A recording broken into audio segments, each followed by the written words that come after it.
අද මෙහෙම ලියවෙන්නේ යුතුකමේ කතාවක්. එදා ධර්මාලෝකයෙන් සිප්පතර හදාරලා නැවතවිත් ධර්මාලෝකයට ආලෝකයක් වුණු කෙනෙක් වටා තමයි මේ කතාව ගෙතෙන්නේ.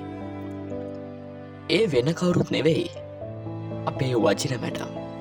ඒමත් නැත්නම් වජිරාරාණි මනෝරත්න ගුරුමෑණියන්. එකල ගෝනවල උපත ලබන ඇය කුඩා කල කැලණි විද්‍යාලයේ අධ්‍යාපනය ලබා පසුව කැලණි ශ්‍රී ධර්මාලෝක විද්‍යාලයට පැමිණෙන්නේ ඒ ඇගේ දෙවනි පාසල විදිහට තෝරාගෙන. උසස් පෙළ විභාගයේ ඉහළින්ම සමත් වී ශ්‍රී ජයවර්ධනපුර විශ්වවිද්‍යාලයේ වාණිජ පීඨයේ විශේෂ උපාධියක් ලබා ගනිමින් විශ්වවිද්‍යාල ජීවිතයෙන් ඇය බැහැරවන්නේ 1991 වර්ෂයේදී.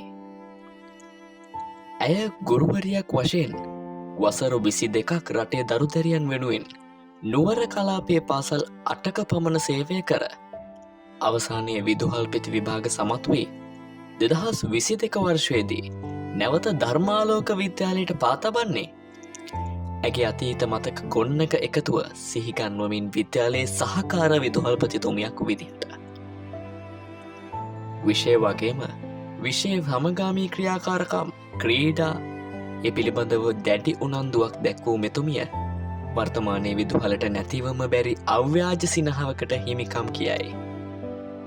අද ජන්මදිනය සමරන ඔබතුමිය අප පාසලෙන් ඔබේ පාසලෙන් ඉසිබුලන බව අප කවුරුත් දනිමු. ඔබතුමියට සුභම සුභ ජන්මදිනයක් වේවා. සුවබර විශ්‍රාමදිවියක් වේවා.